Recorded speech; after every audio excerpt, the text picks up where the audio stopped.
잠깐 기도하겠습니다.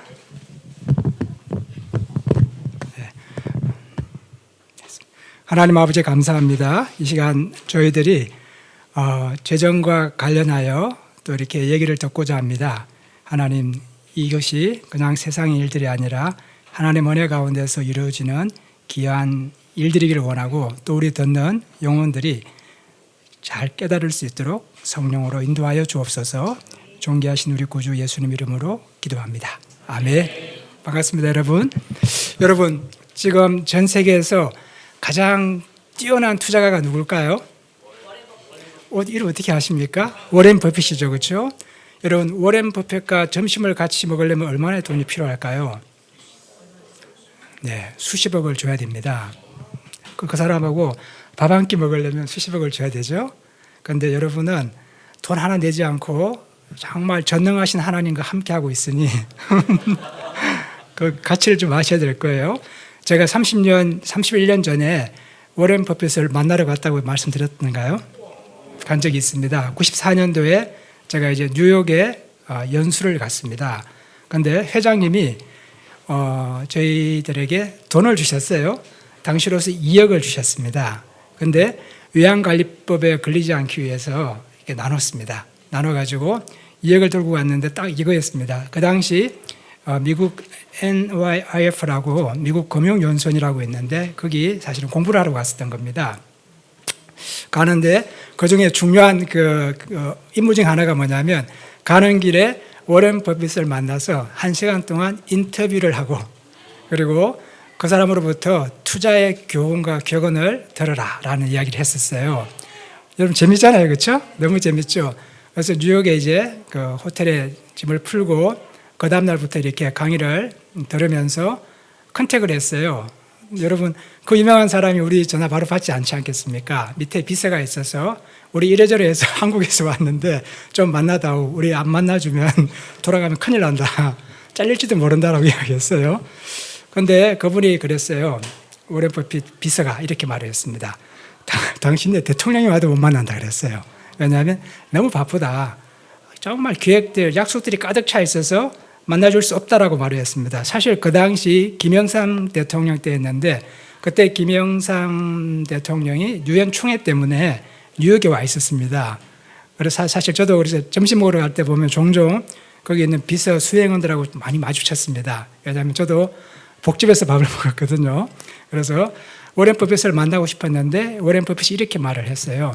나에 관련된 주요 투자는 내가 그 테이프 있죠, 그렇죠? 테이프로 만들어서 서점에 팔고 있으니 서점 가서 테이프를 사서 들으세요라고 이야기했습니다.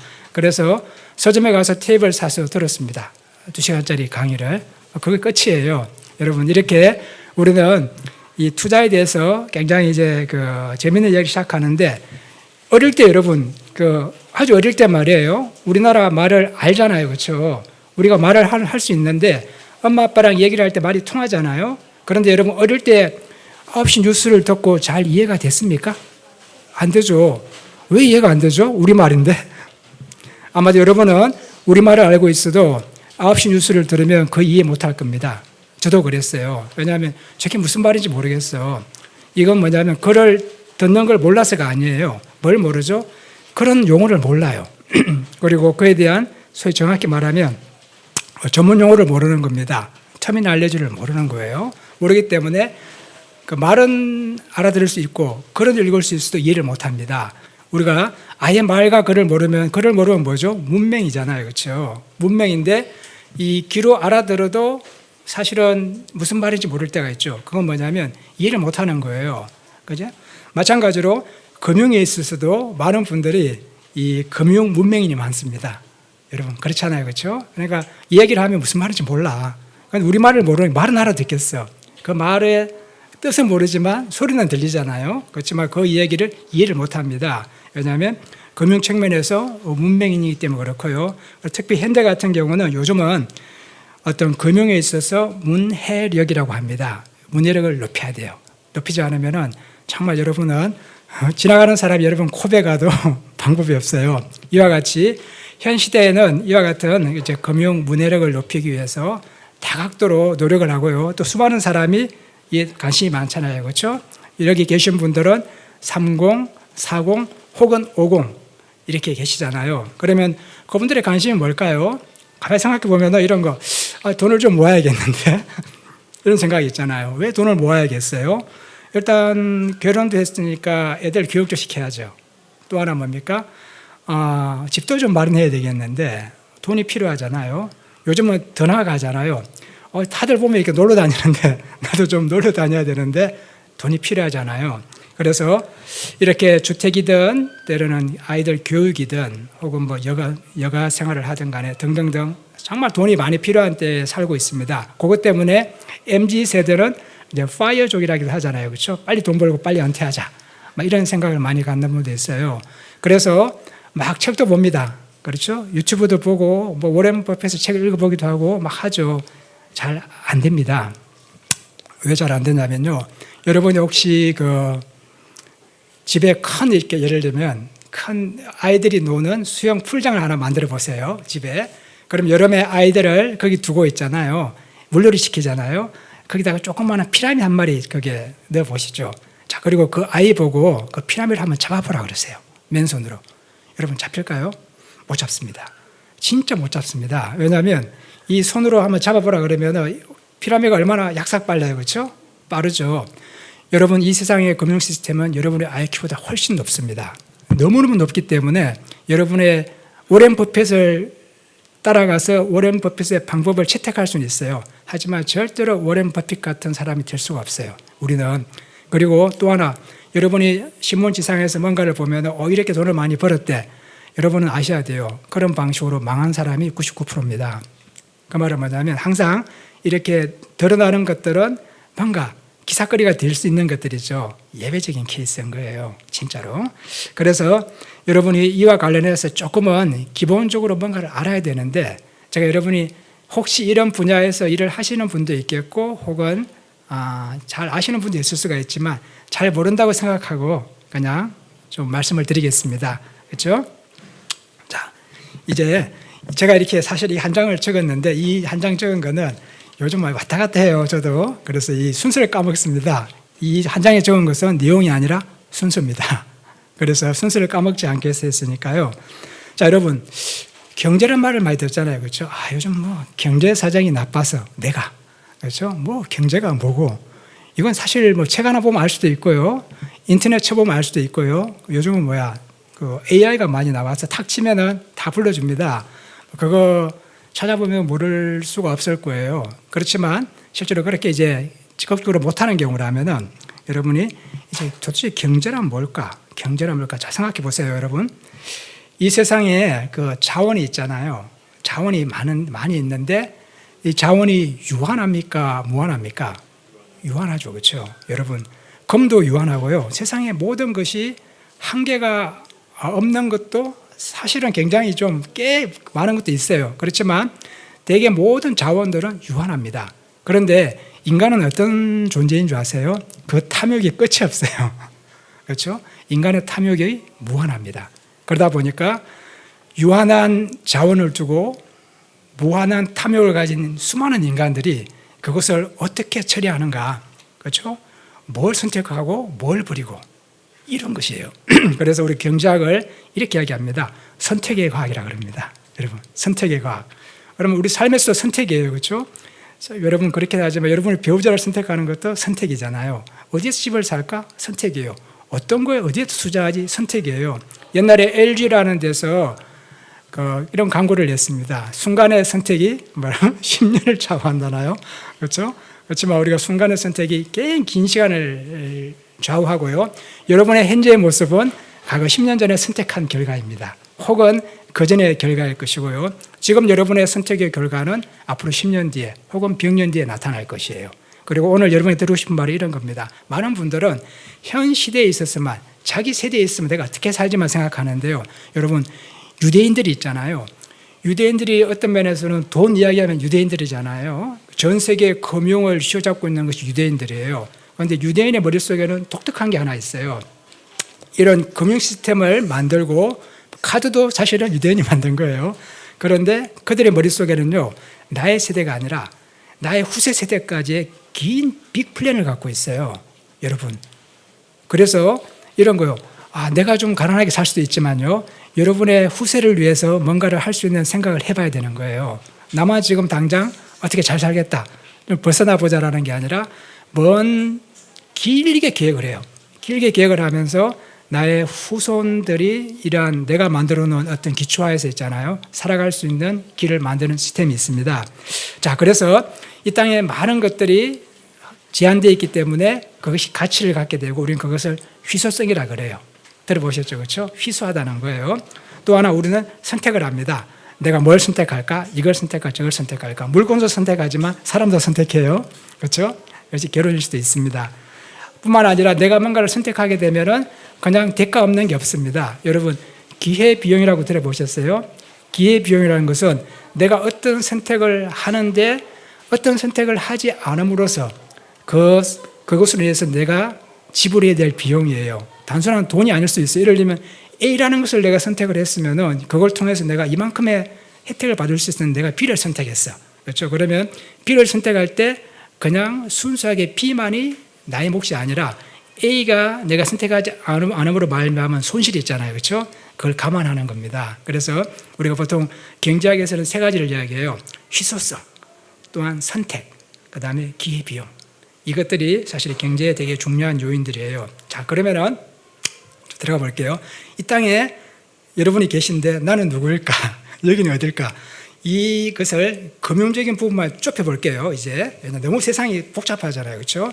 자, 그러면 우리나라든 여러분의 가계 경제든 한 국가든 전 세계든 간에 이 경제라고 하는 어떤 우물 안에 활동하고 있는 주체들이 있습니다. 누가 있을까요? 한번 생각을 해보세요. 자, 여러분이 있잖아요. 그렇죠? 여러분은 개인이든 혹은 가정이든 그렇죠?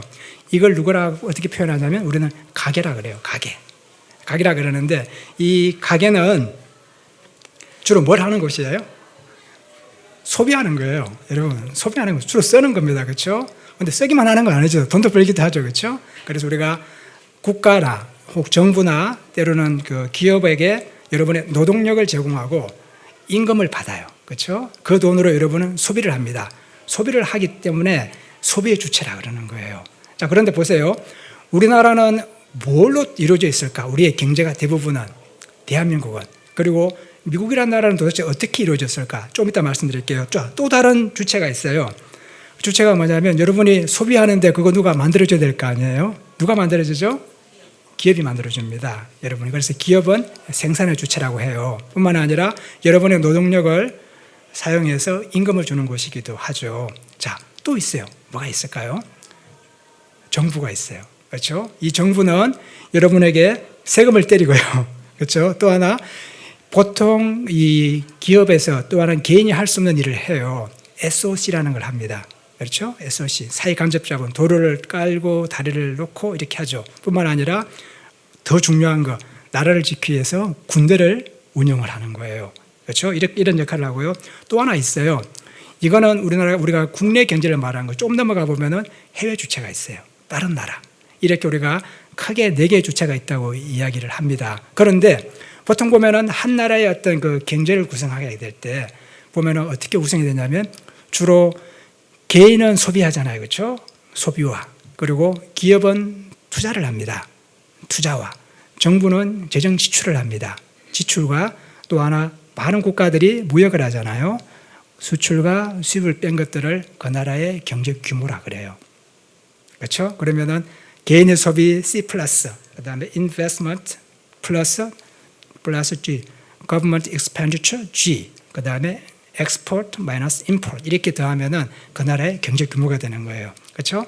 그냥 대충 이해되겠죠, 그렇죠? 그러면은 우리나라 경제와 미국 경제는 어떻게 다를까?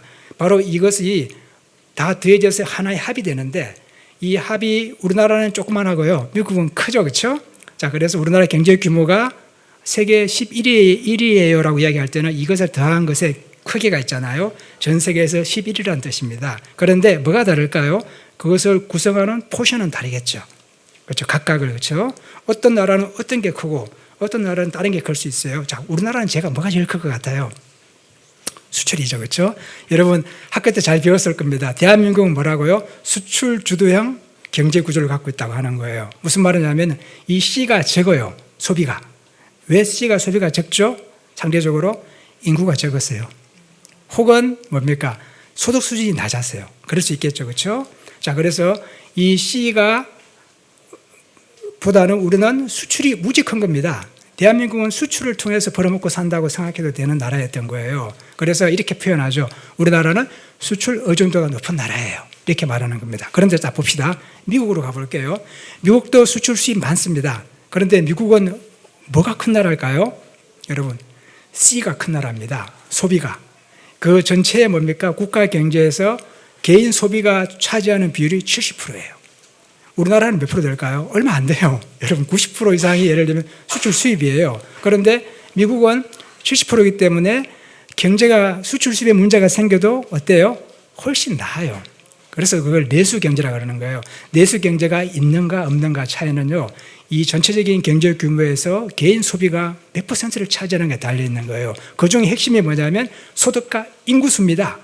인구수가 그렇게 중요한 거예요. 그런데 이 내수 경제가 C가 크게 되면은 어떤 그 외계 국가적으로 있잖아요. 전쟁이든 무슨 일이 벌어질 때 경제에 대한 충격이 약해요. 왜냐하면 자체적으로 소비가 있기 때문에 버텨내는 거죠. 그러면 미국은 전쟁이 나도 상대적으로 한국보다 훨씬 나아요. 그런데 한국은 어떻습니까? 조금만 무역에 문제가 생기면요. 우리 주시장이 엉망이 되죠. 왜 그럴까요? 바로 그것은 우리가 수출과 수입의 비중이 너무 크기 때문인 겁니다. 그리고 여러분 베트남 보실게요. 자, 베트남은 인구가 많거든요. 그런데 베트남은 인구가 거의 뭐 1억 가까이 됩니다. 한 나라가 내수 경제가 되려면요, 그 나라의 인구가 8천만이 넘어야 돼요. 8천만이 넘게 되면은 내수 경제가 탄탄해지면서 있잖아요. 수입과 수출의 영향을 덜 받게 됩니다. 그래서 만일 우리나라가 그렇게 되려면 어떻게 해야 되겠죠? 통일을 해야 되겠지만 통일에 대한 비용도 크기 때문에요. 자, 그렇죠. 그러면 이제 우리가 이해를 할 수 있는 거예요. 아, 그래서 그렇구나. 그래서 왜 갑자기 조금만 그 미국에서 어떤 결정을 하는데 딴 나라들은 좀 괜찮은 것 같은데 왜 우리나라는 이렇게 정시나 이런 것들이 엄청나게 영향을 받을까? 중국만 조금만 문제가 생겨도 딴 나라는 별로 문제가 없는데 왜 한국만 이렇게 문제가 생길까? 왜 그런가 하면은 바로 우리나라는 수출 주도행위이기 때문에 그래요. 자, 여러분, 중국이 힘들어지면 한국이 많이 힘들어져요. 왠 줄 아십니까? 보세요. 우리는 중국이 보면은 사실은 경제가 문제가 와도 한국보다는 좀 나을 수가 있어요. 왜냐하면 중국은 뭐가 많아요? 인구가 무지 많잖아요. 내수 경제가 탄탄한 겁니다. 자체적으로 할 수 있는 거예요. 그래서 걔들은 그렇게 할 수 있는데 우리는 다른 거예요. 우리는 다르기 때문에 사실은 만일 중국은 주로 물건을 최종재를 만들어 가지고 미국과 유럽에 수출을 합니다. 최종재를 만들어서. 그런데 그 중간재가 어디서 오는 줄 아세요? 일본과 특히 우리나라가 많이 보내는 거예요. 그래서 만일 중국이 힘들어지게 되면은 미국이 너희들 물건 안 사, 유럽이 안 사 그러면 어떻게 돼요? 중국이 힘들어지잖아요. 그럼 중국은 그 중간재를 사서 최종적으로 물건을 만들어서 해외에 파는 거예요. 그쪽에. 그럼 우리는 어떻게 해요? 중간재를 못 파는 일이 벌어지는 겁니다. 그러면 중국에 그런 링크가 이렇게 걸려 있기 때문에 안 그래도 수출 주도인데 어려워지겠죠. 그렇죠? 자, 우리가 이렇게 이해함으로써 어떤 것들이 벌어질 때 뭔가 하나의 어떤 사건이 벌어지게 되면 이것이 어떻게 쫙 퍼져나가는지에 대해서 이해를 할 수 있는 거예요. 그렇겠죠. 그렇죠? 자, 여러분. 자, 그런데 이렇게 경제 주체가 크게 네 가지가 있고 이것이 복잡하게 있잖아요. 굴러가는 것이 세계 금융체제인 거예요. 여러분 너무 복잡하죠. 그렇죠? 자, 그러면 여러분 시장이란 말을 들어보셨죠? 여러분이 장 보러 가는 데도 시장이죠. 그런데 우리 시장을 조금만 머리를 넓혀볼게요. 자, 시장 하면은 물건을 사고 파는 데예요. 그런데 우리가 말하는 이 시장은요, 그보다 훨씬 의미가 커요. 자, 보세요. 자, 내가 어떤 시장에 갔어요. 요즘은 시장보다는 주로 뭡니까? 쿠팡 아닙니까? 쿠팡 혹은 백화점이나 마트겠죠. 그렇죠? 그래서 시장이라는 말을 잘 안 쓸 수도 있는데 사실은 다 시장이에요. 그건 상품 시장이에요. 그렇죠? 그렇지만 그것만 있는 게 아니에요. 여러분, 새벽에 일찍 나가보면 뭐가 있어요? 인력 시장이 있잖아요. 사람을 이렇게 수급하는 곳이야. 일하는 분들을요. 뿐만 아니라 외환 시장이 있습니다. 여러분이 환율을 보면서 저게 왜 저렇게 움직이는 거야? 그렇죠? 저게 왜 저렇게 되고 저렇게 움직이는 것이 우리가 무슨 상관이야? 아닙니다, 여러분. 큰 관계를 미쳐요. 뿐만 아니라 금리. 이자가 오르면 여러분 힘들죠? 대출이라도 했던 분들은 이자가 더 나가잖아요. 그죠? 그런 자본시장이 있고요. 그 다음에 주시장이 있고 채권 시장이 있고 파생 상품 시장이 있고 원자재 시장이 있고 이루 말할 수가 없어요. 그래서 모든 세상의 많은 것들이요, 이와 같은 시장의 메커니즘에 의해서 움직이는 것이 자본주의 시장이에요. 그런데 반드시 그런 시장의 메커니즘에 의해서 움직이는 건 아니에요. 왜냐하면 공산주의는 그렇게 하지 않아요. 여러분 한번 묻고 싶어요. 공산주의가 경제제도입니까? 정치제도입니까? 많은 분들은, 저는 있잖아요, 정치적인 어떤 것을 말씀드리고 싶지 않습니다. 왜냐하면 저는 제 편이기 때문에 어느 정당의 편에 있지 않습니다. 그런데 많은 분들은 공산주의 그러면 어떤 생각이 들어요, 여러분? 뭔가 이렇게 좌파에다가 뭔가 이렇게 독재 이런 생각이 막 들잖아요. 그런데 여러분 그거는 좀 잘못 알고 계신 거예요. 자, 공산주의의 반대는 뭘까요? 민주주의? 아닙니다. 공산주의의 정확한 반대는 자본주의입니다. 그러면 어느 나라도 있잖아요, 자기를 공산주의라고 말하는 공산주의 국가는 별로 없습니다. 다 뭐라 그러죠? 사회주의라 그래요. 그렇죠? 이 캐피털리즘과 커뮤니즘은 극과 극에 있어요. 그런데 이게 무슨 차이냐면 이 두 개는 경제제도입니다. 경제제도지 정치제도가 아니에요. 그래서 갑자기 정치 이슈로 나오면서 이 두 공산주의 이렇게 이야기하면은 그건 무식한 거예요. 그건 뭐죠? 독재라고 이야기 맞는 거지. 자유민주주의의 반대는 독재지만, 그렇죠? 커뮤니즘의 반대는 캐피털리즘입니다. 여러분이 살고 있는 이 시대. 그리고 그 중간에 소셜리즘이 있어요. 사회주의. 그래서 보세요. 북한도 뭐라 그러죠? 정치적으로는 조선인민민주주의라고 그럽니다. 그렇죠. 절대로 뭡니까? 공산주의, 사회주의 말하지 않아요. 왜냐하면 그건 정치제도가 아니고요, 경제제도가 그렇습니다. 그래서 모든 나라는 어느 누구도 자기를 독재라고 말하지 않습니다. 전부 다. 그래서 여러분이 이제 커뮤니즘과 즉 공산주의의 대척점은 어디에 있다? 자본주의에 있다는 거예요. 그리고 중간에 소셜리즘, 사회주의가 있는 거예요. 그런데 도대체 공산주의와 자본주의의 또 차이가 뭘까? 뭘 가르는가? 여러분, 이 경제라고 하는 것은 이런 거예요. 무엇을 어떻게 얼마만큼 누구를 위해서 생산하고 소비할 것인가를 선택하는 과학이에요. 자, 그런데 이와 같은 생산을 해야 될 거 아닙니까? 그 생산 수단을 누가 다 소유하고 있는가? 자본주의 시대에는, 자본주의 국가에는 개인이 소유하거나 기업이 소유하고 있죠. 공산주의 국가는 국가가 소유하는 것입니다. 그리고 이와 같은 얼마큼 생산해야 되지? 가격을 얼마나 해야 돼? 이건 뭐죠? 캐피털리즘에서는 그것을 시장에 맡겨두는 겁니다. 여러분, 시장이 많다 그랬잖아요. 도대체 왜 환율이 저렇게 되는 거야? 우리나라 돈에 대한 수요와 공급이 일치하는 시점이에요, 거기가. 그래서 여러분이 학교 다닐 때 수요, 공급 많이 들어보시죠, 그렇죠? 그래서 모든 시장은 수요와 공급에 의해서 균형점을 잡는 겁니다. 그게 그렇게 맡겨놓은 것이 캐피털리즘이에요. 그런데 커뮤니즘은 그게 아니고요, 나라에서 정하는 겁니다. 이만큼 생산해, 가격은 이렇게 정해버리는 거예요. 그래서 그 두 개의 차이가 있습니다. 그래서 여러분들이 이제 이런 수요와 공급에 의해서 이렇게 영향을 받게 되고 환율도 그러하고 외환도 그러합니다. 왜? 여러분 생각해 보세요. 왜 지금 금리가 몇 %야? 이게 왜 이 금리가 되는가? 그리고 왜 우리나라 환율이 지금 1385원이야? 그냥 이렇게 그냥 미국이랑 똑같이 하면 안 돼? 안 되는 거죠. 왜냐하면 전 세계가 그와 같은 시장 안에서 수요와 공급에 의해서 그 균형점을 잡은 겁니다. 그런데 그걸 인위적으로 뭡니까? 움직이게 되면 어떻게 되죠? 환율 조작국이 되는 거예요. 그렇죠? 그래서 이와 같이 정말 어느 누구도 쉽게 움직일 수 없을 만큼 전 세계 금융과 이런 것들은 다 엮여 있습니다. 엮여 있고 특별히 우리나라는 더욱 그러합니다. 왜냐하면 여러분 들어보셨죠? 기축통화라고. 기축통화가 뭡니까? 말이 되게 어렵잖아요. 그렇죠? 한자 보면 바로 알 수 있어요. 그 기자가 무슨 기자인 줄 아세요? 기초할 때 기자야. 아시겠죠? 기. 그럼 축은 뭘까? 되게 어려운 말이네. 축적했다는 말인가? 아니죠. 여러분이 팽이 돌릴 때 축이 있죠. 지구가 돌아갈 때 축이 있잖아요. 그렇죠? 그 축을 말하는 거예요. 그 말은 뭐냐면 기초가 되고 중심이 되는 이라는 뜻입니다. 그래서 기축통화 그러면 기초가 되고 중심이 되는 통화라는 거구나. 그런데 기축통화가 뭐가 있습니까? 달러가 있잖아요. 그렇죠? 달러가 있는데 자, 한번 보세요, 여러분.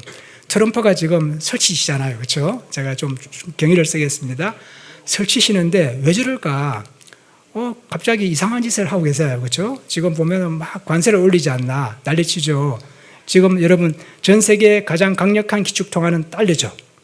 또 있습니다. 엔도 기축통화입니다. 그 다음에 중국이 서멀서멀이잖아요. 기축통화되고 싶합니다. 위안화. 그렇죠? 한국의 기축통화 아니에요. 여러분이 동남아에 가시면 우리 돈 주면은 받을지 모르겠습니다만 저 유럽 가서 우리나라 돈 주면은요 안 받죠. 달러 내셔야 됩니다. 그렇죠? 아니면 유로를 내거나 유로도 기축통화예요. 그런데 이 기축통화가 서로 뭡니까? 싸움을 하는데 전 세계의 모든 물동량이나 모든 거래를 할 때 기본이 되는 기축통화 중에서 가장 많이 사용하는 것이 달러예요. 70%를 차지합니다. 전 세계 60, 70%. 나머지는 차이나 같은 경우는 뭡니까? 지들끼리 쓰겠죠. 혹은 자기들이 지금 영향을 행사하고 있는 곳에 쓸 겁니다. 이와 같이 이 기축통화를 두고 사실은 경쟁을 하는 거예요. 여러분, 미국이 재정 적자에 시달릴 수밖에 없는 것은 그 나라가 기축통화국이기 때문입니다. 미국이 있잖아요. 전 세계의 기축통화국의 지위를 포기한다 그러면 그들도 무역 흑자로 돌아설 수 있을 겁니다. 그런데 그거는 싫잖아요. 그렇잖아요. 뿐만 아니라 수많은 기축통화에 대한 도전이 있습니다. 과거에는 아주 달러가 강력했잖아요. 지금은 차이나, 중국의 엔화도 그렇고 위안화도 그렇고 그다음에 일본의 엔화도 그렇고 유로도 각자 기축통화를 강하고 싶은 겁니다. 왜냐하면요. 기축통화를 갖고 있으면 망할 수가 없어요. 돈이 필요하면 어떻게 합니까? 찍어내면 돼요. 무조건. 은행에서. 막 찍어내면 되기 때문에 수없이 찍어낼 수 있는 겁니다. 유통할 수 있는 것이. 하지만 너무 많이 찍어내면 어떻게 돼요? 인플레이션이 발생하겠죠. 뿐만 아니라 그 나라의 영향력이 상실되게 되면 휴지가 됩니다. 그렇지만 지금은 미국은 워낙 강력하잖아요. 이와 같은 기축통화를 두고 벌이는 싸움이 있습니다. 전 세계에 보이지 않는 정말 금융의 싸움이 있는 거예요. 그런데 중국은 점점 더 기축통화에 다가가고 싶어 하고요.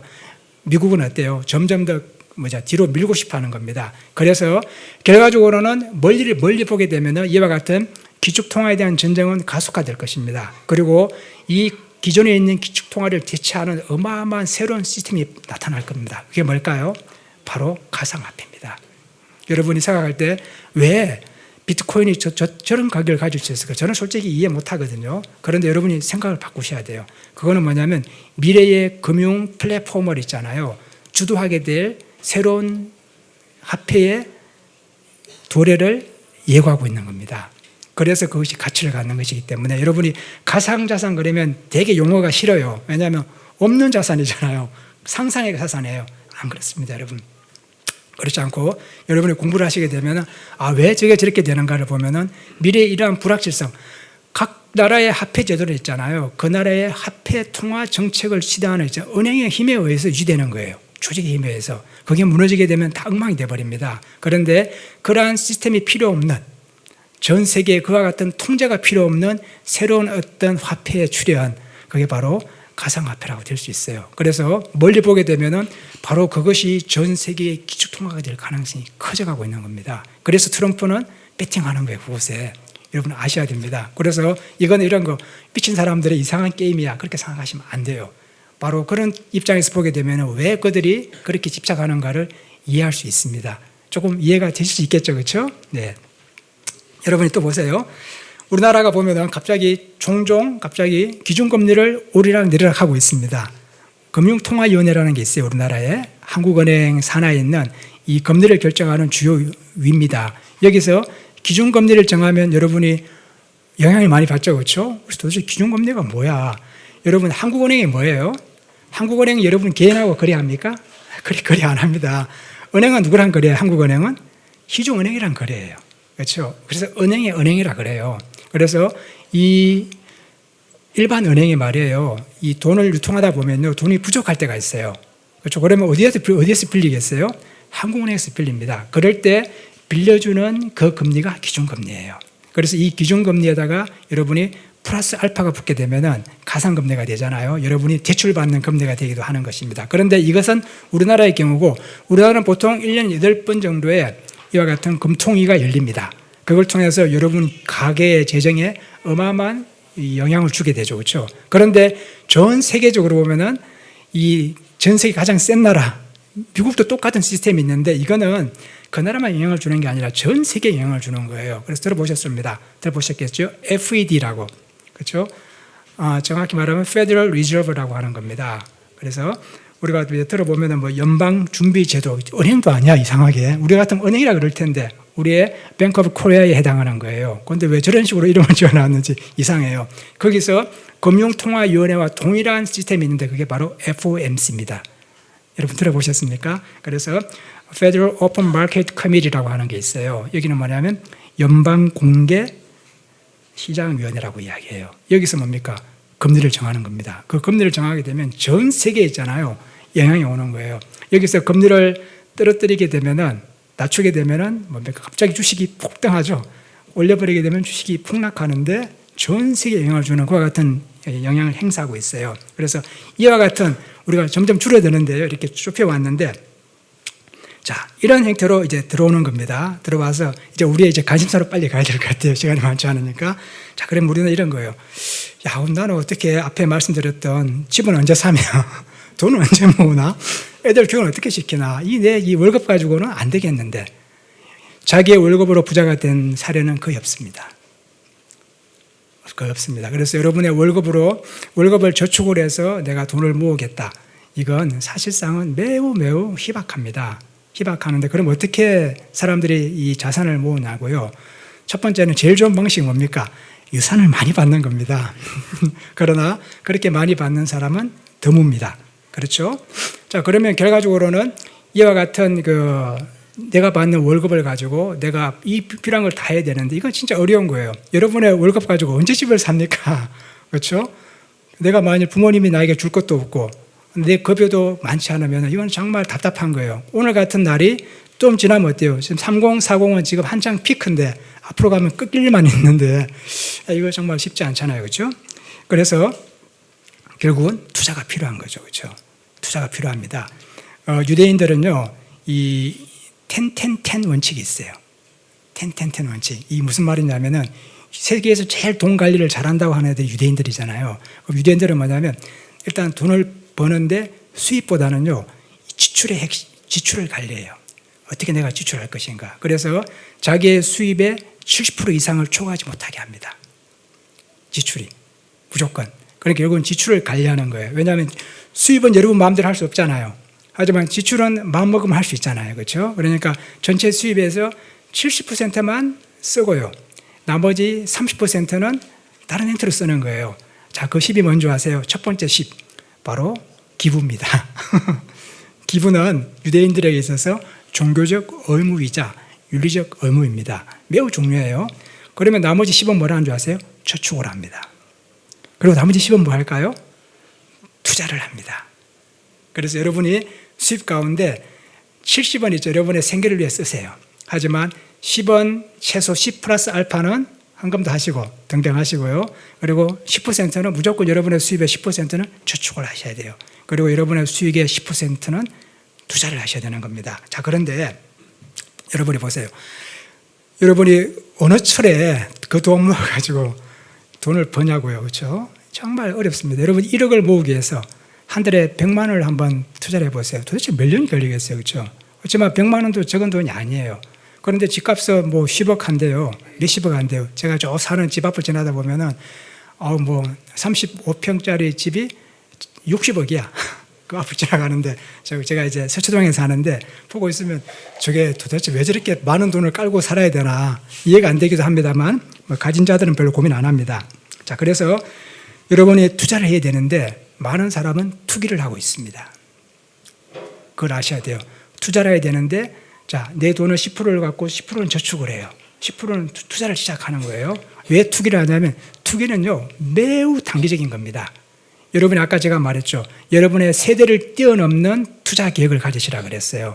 제가 뭐냐면 나는 뭐 힘들게 살지 모르나 내 자식들은 잘 살게 할 수 여러분이 심어줘야 된다는 겁니다. 그런 면에서는 투자를 해야 되고 이 투기는 내가 잘 알지 못하는 대상에 정말 뇌동매매를 하거나 우리 알죠? 들어보셨죠? 그렇죠? 혹은 사람들이 다 한다니까 나도 몰래 그냥 같이 하거나 혹은 주식을 팔 때도 무서워서 팔거나 아니면 흥분해서 팔거나 탐욕 가운데 살거나 이런 것이 다 투기인 거예요. 투자의 매우 중요한 핵심 중에 하나는 바로 시간입니다. 시간을 길게 보는 것이 투자예요. 왜 그런가 하면요. 이 세상에는 위험이라는 게 있어요, 여러분.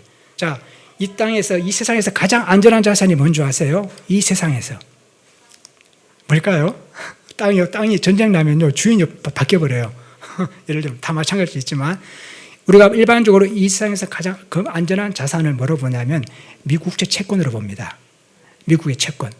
뭐냐면 미국의 채권, 미국이 그래도 잘 강하지 않습니까? 그렇기 때문에 미국 정부가 발행하고 보증하는 채권이 가장 안전한 자산으로 이해를 해요. 자, 두 번째는 바로 여러분이 갖고 있는 현금입니다. 현금이죠, 그렇죠? 세 번째는 금 같은 겁니다. 이렇게. 그래서 많은 사람이 이렇게 좀 안전한 자산에 이제 투자하고 싶어 하는데, 이와 같은 투자와 투기의 가장 큰 차이는 아까 말씀드린 것처럼 시간을 일단 어떻게 보느냐의 차이가 있고요. 그리고 그 대상을 내가 아는가 모르냐는 거예요. 왜냐하면 여러분은 많은 수익을 원하잖아요. 그렇죠? 자, 수익을 원하는데 가장 안전한 자산에 넣어주면 제일 안전하겠죠. 우리나라 같은 경우는 어디라고요? 예금입니다. 예금, 정기예금에 넣어두면 아주 안전합니다. 특정 금액까지는요. 가령 1억까지는 아주 안전해요. 왜요? 우리나라가 보장해 주거든요.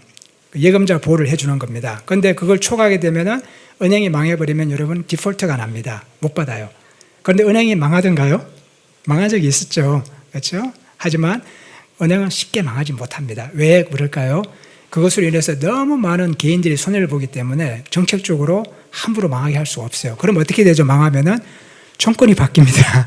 그래서 정권을 바꾸기 때문에 정치인들이 그렇게 붙들어 맬 수 있는 거예요. 자, 그래서 여러분이 은행에 맡기면 안전하지만 대신에 뭐가 없어요? 뭐가 약해요? 수익이 약하잖아요. 그렇죠? 자, 우리나라의 가장 안전한 자산은 예금입니다. 그렇죠? 예금인데 예금은 이자율이 기껏해야 2%좀 넘습니다. 이제 2%도 깨지려고 그래요. 자, 그러면 나는 그보다 더 높은 이익을 얻고 싶잖아요. 그러면 그걸 더 높은 이익을 찾기 위해서 어디로 갑니까? 주식시장에 가기도 하고요. 뭐 ETF라는 걸 사기도 한다고 해요. 가상자산을 사기도 합니다. 혹은 부동산에 넣기도 하고 많은 걸 하잖아요. 그렇죠? 요즘 뭡니까? 이 서학개미라 그래가지고요. 저기 뭐 미국의 나스닥이나 다우 쪽에다 배팅을 많이 합니다. 그리고 성과도 꽤 좋죠. 이렇게 됩니다. 자, 그런데 내가 일반적으로 생각하는 리스크가 없는 리스크 프리 자산에 대한 추가적인 그 리턴을, 수익을 원할 때는 내가 뭘 지불해야 될까요? 여러분은 대가를 치러야 됩니다. 그걸 바로 위험이라고 합니다. 그렇겠죠, 그렇죠? 저 뭐냐면 위험이 없는 곳에 수익이 없습니다. 내가 가장 안전한 자산에 돈을 두게 되면은 가장 안전하게 뺄 수 있지만 되게 수익이 낮아요. 그래서 이와 같이 리스크가 있는데 이 리스크라고 하는 것은 여러분 생각해 보세요. 나는 정치를 잘 몰라. 그럼 어떻게 해야 됩니까? 자, 말씀드릴게요. 여러분이 개별 주식에 투자하면 아주 안 되는 겁니다. 왜 그런가 하면요. 여러분은 저처럼 저는 아까 제가 우리 소개시킨 저는 투자자문회사의 감사이기도 하고요. 또 오랫동안 펀드 매니저를 하기도 하고 애널리스트를 하기도 했지만 또 동시에 저는 모 상장사의 부사장입니다. 그렇기 때문에 그 회사의 내용을 깊이 알죠. 엄청 깊이 압니다. 저 정도 되면은 그 회사에 투자할까 말까를 알 수 있을 거예요. 그렇지 않고 여러분이 잘 모르는데 친구가 좋대 하면 안 되는 거예요. 두 번째, TV에서 좋은 소식이 나왔대. 안 되는 거예요. 왜 그럴까요? 이 투자는 말이에요. 여러분이 알다시피 이성의 게임이 아니에요. 이렇게 말하면 제가 오버할 수 있는데 투자는 이성의 게임이 아니라 감성의 게임입니다. 여러분. 워렌 버핏, 여러분이 잘 아는 그 유명한, 잘 알지 뭐 이름만 아시죠? 그렇죠? 워렌 버핏이 이렇게 표현했어요. 주식시장이라는 것은 스탁 마켓, 뭐냐면 is device, 하나의 어떤 그 도구라는 거예요. 그렇죠? for transferring, 옮기는 거예요. 그렇죠? 뭘? 인내심이 약한 사람의 돈을 인내심이 강한 사람에게로 옮겨주는 도구가 주식시장이라는 거예요. 무슨 말인지 아세요, 이게? 뭐냐면 머리로 하는 게임이 아니에요. 이런 시장들은. 왜냐하면 수많은 사람이 들어오잖아요. 그렇죠? 자, 그래서 여러분 이렇게 볼 거예요. 내가 어떤 주식을 샀다 하면 꼭지네. 팔았다 하면 바닥이야. 되게 그렇죠. 그렇죠? 그럴 때가 많잖아요. 왜 그건 되게 정상적인 거예요. 아주 정상입니다. 왜냐하면 보세요. 어떤 사람들이 그걸 이론을 이렇게 설명을 합니다. 사람들이 있잖아요. 자, 100만 원을 갖고 50만 원을 번 걸 기뻐할까요? 아니면 100만 원을 갖고 50만 원 이런 것을 슬퍼할까요? 그 두 개의 감격의 그 감정이 있잖아요. 힘을 비교해 보면요. 어떤 게 더 큰 줄 아세요, 여러분? 손해본 것을 2배 더 강하게 느낍니다. 그래서 개인은 손해보면은 못 팔아요. 왜냐하면 이익 본 것보다 손해본 것에 대한 임팩이 2배 강하답니다. 그게 심리적으로. 그렇죠? 사실 그런 이론적인 것도 있고 뭐 플레밍의 이펙트도 있고 또 다음에 무슨 뭐 도박사의 오류 이렇게 있겠지만 제가 볼 때 이렇게 보는 거예요. 여러분은 인내력이 있잖아요, 나름. 그래서 고통스러워하기 때문에 못 파는데 못 팔면 어떻게 합니까? 물타기라는 걸 하잖아요. 싸게 사잖아요. 그래도 못 팔아. 그럼 나중에 어떻게 됩니까? 견디다 어떻게 되죠? 바닥에 팔죠. 바닥에 팔면 어떻게 돼요? 갑자기 폭등하네요, 다음 날부터. 왜냐하면 몇몇 사람을 빼고는요, 모두가 여러분과 같기 때문입니다. 생각이 비슷하기 때문인 거예요. 그래서 내가 못 견뎌 이제. 나도 이제 못 견디겠어. 참았어. 내가 팔 때는 어떻게 해요? 끝까지 견디던 다른 사람들도 비로소 그때 파는 정도가 되는 거예요. 그럼 어때요? 팔 사람 다 판 거죠. 그 뒷날부터는 폭등이 예고되어 있습니다. 여러분이 사고 싶을 때 어떻게 돼요? 나도 사고 싶지만 다른 사람도 사고 싶은 거야. 모두가 사고 싶기 때문에 내가 사는 그 순간 모두가 산 겁니다. 끝난 거예요. 그러면 그 다음 날부터 무슨 일이 벌죠? 살 사람이 없어요. 그래서 주가가 폭락하는 겁니다. 그래서 여러분 그래서 이런 투자의 세계에는 일단 기본적으로 아는 게 중요합니다. 그래서 유대인들은 투자에 있어서 자산 관리의 핵심 첫 번째 그거예요. 뭔가를 사고 팔기 전에 먼저 그것이 무엇인가에 대해서 깊이 가르치라는 거예요. 여러분이 배워야 되고 여러분의 후손한테 가르쳐야 됩니다. 아이들한테 학교 보내더라도 여러분 학교에서 경제 교육 해줍니까? 없어요, 그런 거요. 고등학교도 가도 안 해줍니다. 우리나라에서 시급한 게 그겁니다. 우리나라는 어릴 때부터 경제 교육을 시켜줘야 돼요. 그런데 너무너무 좋잖아요. 학교에서 안 시키기 때문에 여러분만 가르쳐 준다면 아이들이 상대적 우월성을 갖고 있을 수 있어요. 가르쳐 주세요. 아이들에게 경제가 무엇이며 돈이 무엇이며 돈을 어떻게 쓰는가에 대해서. 유대인들은 그들의 교육 가운데 그것이 있습니다. 그렇죠? 차이가 있어요. 여러분, 우리나라 아이들은요, 다 잘하면은 빚으로 시작해요. 하지만 유대인들은 달라요. 유대인들은 그들이 성인식을 치르잖아요. 혹은 돌이 될 때 뭘 해줍니까? 친인척들이 그들을 위해서 자산을 만들어줘요. 적게는 5천만 원에서 1억 정도. 그러면 꼬맹이가 그 돈을 갖게 된 거죠. 그러면 지가 알아서 은행에 넣든 뭘 하든 간에 돈을 어떻게 굴리는 법을 배우는 거예요. 여러분, 그래서 워렌 버핏은 이렇게 말합니다. 돈은 모으는 게 아니라 굴리는 것이다 라고 이야기를 하는 거예요. 그래서 그런 개념을 가져야 된다는 겁니다. 이와 같이 이제 위험이 있기 때문에 여러분이 위험을 분산을 해야 되잖아요. 그렇죠? 그래서 여러분이 고민할 게 없이 우리나라에서는 ETF라는 게 있습니다. 여러 가지 주식들을 있잖아요. 하나로 모아가지고 여러분이 특정 주식을 밥만 먹고 그것만 연구하는 사람들하고 해서 이기겠습니까?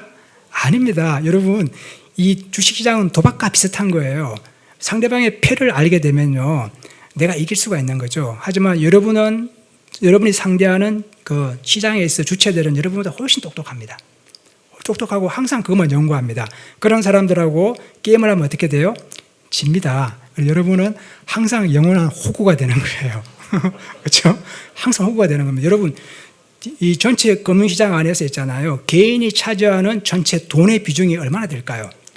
제가 묻는 말은 뭐냐면 금융시장에 주식을 막 사람들이 사고 팔잖아요. 그렇죠? 그러면 그들이 이렇게 전체 만일 우리나라 어떤 특정 시장이 1,000조다 가령. 그러면 그 안에서 개인이 집어넣은 돈이 있고 기관 투자가가 집어넣은 돈이 있고 그다음에 외국인 투자자가 집어넣은 돈이 있고 그다음에 기타 법인이 집어넣은 돈이 있어요. 왜냐하면 주식 투자는 제가 이렇게 주식 투자를 그냥 비유해서 말하는데 개인만 하는 게 아니에요. 여러분, 은행이 있잖아요. 자, 이렇게 생각해요. 야, 은행이 말이야. 우리 은행이 갑자기 미친 짓을 하나 했다 쳐보세요. 우리 은행이 갑자기 자, 내일부터 정기예금 1년짜리 연 7%를 무제한으로 팝니다. 그럼 여러분 어떻게 돼요? 여러분의 돈들이 글로 다 몰려가겠죠? 그러면 어떻게 되는 줄 아세요? 우리 은행은 파산합니다. 파산합니다. 생각할 때, 우리 대한민국 돈을 다 모아갔는데 왜 파산해? 그 돈에 수익을 낼 방법이 없어요. 그렇죠, 여러분. 그렇기 때문에 여러분이 이와 같이 여러분이 이제 이런 많은 투자를 하게 있는데 요지는 겁니다. 여러분이 잘 모르니까 그걸 연구하지 말고요. 여러분이 해야 될 건 이런 거예요. 여러분은 여러분의 자산을 투자를 하되요. 이제는 뭐죠? 글로벌하게 봐야 되는 겁니다. 여러분, 지금은 가격 우위의 시장이 저물고 있어요. 이게 무슨 말이냐면 트럼프가 들어오면서 있잖아요. 전 세계의 금융질서가 재편되고 있습니다. 아셔야 됩니다. 과거에는 이 싼 거 있잖아요. 그렇죠? 싼 것들이 무역을 통해서 가격 우위를 가지면서 살아났어요. 그래서 특별히 그 대표적인 것이 바로 중국입니다. 그런데 트럼프가 그 시스템을 깨고 있습니다. 관세를 때려 가지고 있잖아요. 이와 같은 그 가격 차이, 그걸 통해서 어떤 것을 해나가는 시대가 아니라 앞으로는 인류 제품만 살아남는 시대가 될 것입니다. 그렇게 바뀝니다. 그리고 AI가 도입이 되고 있잖아요. 그렇죠? 그래서 제가 말씀드린 것처럼 앞으로 여러분은 있잖아요. 우리는 어디에 살고 있냐면 캐피털리즘에 살고 있어요. 제가 이야기 들으시면 거고, 여러분은 자본주의 시대에 살고 있는데, 자본주의 시대라는 것은 자본주의가 주도하는 시대예요. 자본주의가 주인이 되고 자본주의의 속성에 의해서 움직이는 시기입니다. 나라예요. 그렇죠? 그럼 어떻게 됩니까? 여러분이 자본가입니까? 묻고 싶어요. 여러분이 자본가예요? 자, 그러면 자본가가 되어야 된다는 거예요. 자본가가 되려면 어떻게 돼요? 자본으로 발행되어 있잖아요. 자본의 일부를 소유해야 된다는 뜻이 됩니다. 그렇기 때문에 여러분은 그 한 잘 나가는 기업에서 고함을 지르면서 임금 올려주세요라고 말할 게 아니고요. 이 회사에 주식을 주세요라고 말해야 되는 거예요. 왜? 그것이 바로 여러분이 자본가가 되는 겁니다. 일부라도.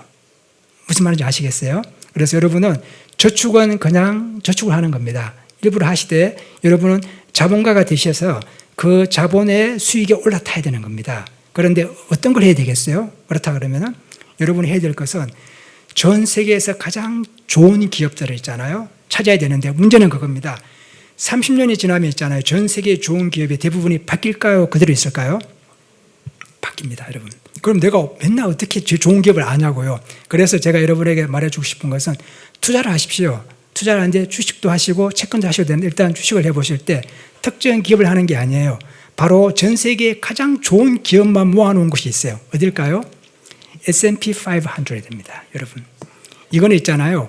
기업이 망하더라도 계속 좋은 기업이 생기는 그 안에 들어있을 수밖에 없어요. 그렇겠죠. 그렇죠? 그걸 꾸준하게 있잖아요. 매달 얼마씩 계속 배팅하는 겁니다. 조금씩 계속 넣는 거예요. 자, 여기서 한 가지 위험이 있어요. 주식이 빠지잖아요.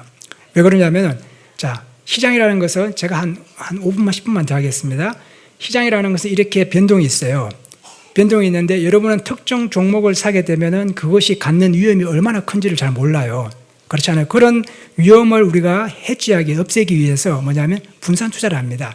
여러 개의 종목을 함께 집어넣어요. 우리 그것을 마스켓이라고 그러고요. 그 다음에 자산을 여러 개로 함께 사는 것을 포트폴리오라고 그래요. 자, 그런데 우리는 포트폴리오 할 만큼 그 돈이 별로 없어요. 적은 돈을 가지고도 그와 같은 효과를 봐야 되고, 세상이, 보세요. 세상은 많은 위험이 있어요. 아까 제가 말씀드린 것처럼 많은 수익을 얻기 위해서는 많은 위험을 져야 됩니다. 그런데 그 중에 굉장한 위험이 하나 있습니다. 예를 들면 인플레이션 위험도 있고 유동성 등등 있지만, 보세요.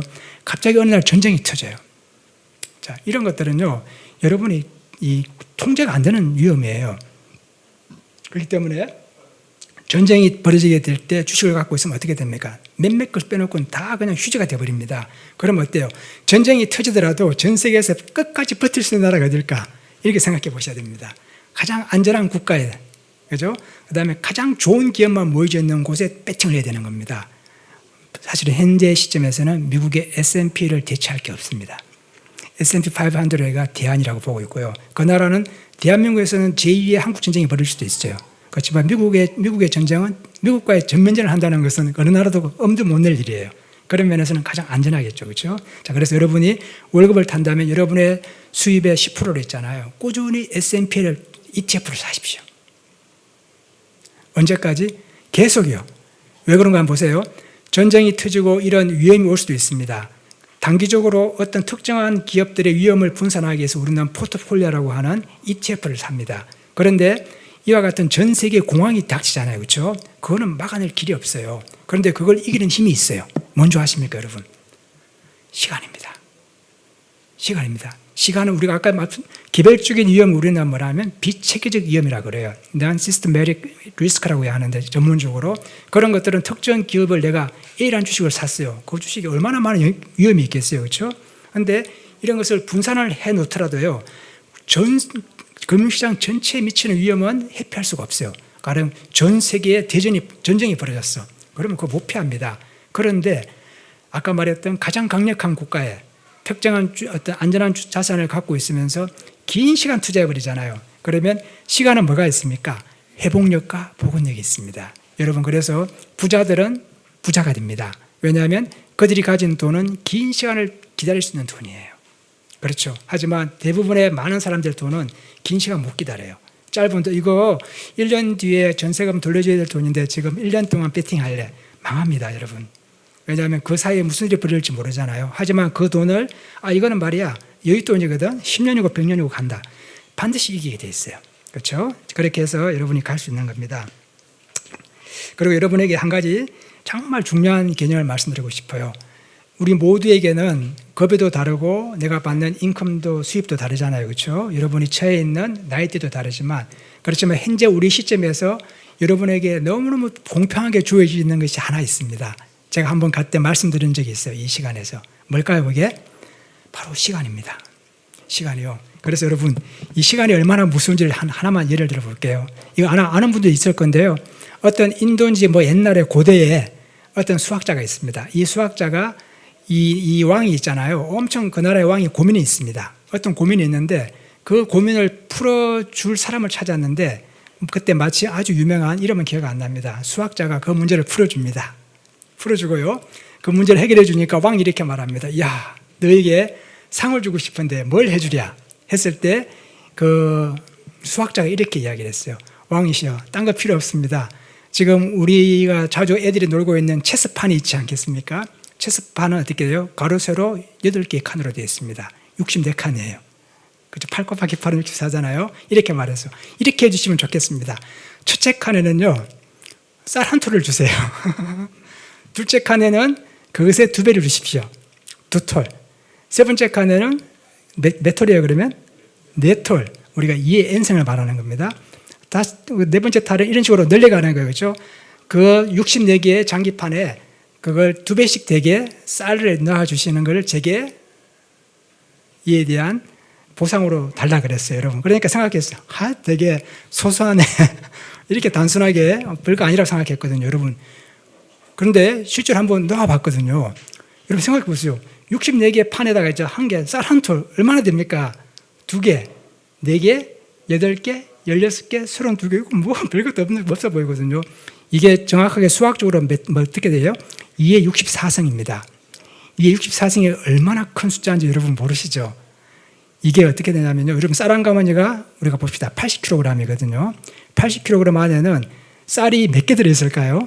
대략 400만 개가 들어있다고 합니다. 80kg 쌀 한 가마니에는 쌀 한 쌀이 400만 톨 들어있대요. 그런데 이 말했던 체스판에 그렇게 다 채워주려면 했잖아요. 몇 가마니가 돼야 되는 줄 아세요?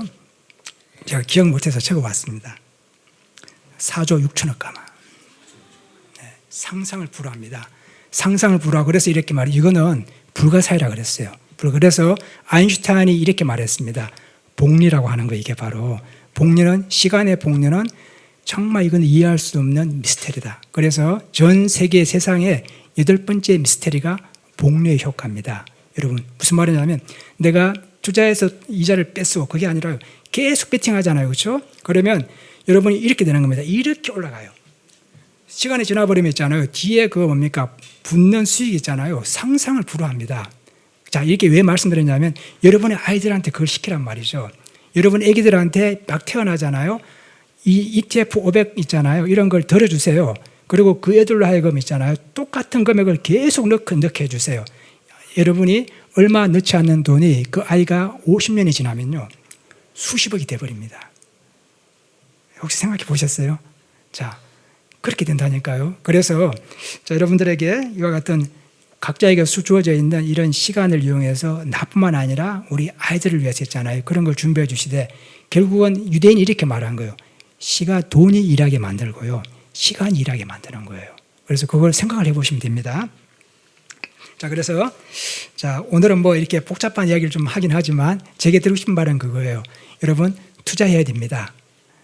그것도 일부의 자산을. 그리고 지금 현 시대에서 가장 안전한 제가 생각할 때 투자처는 바로 미국의 최고의 회사들입니다. 그 회사들을 다 하나 할 수 없죠. 그렇죠? 그것이 묶여져 있는 S&P 500에 베팅하면 됩니다.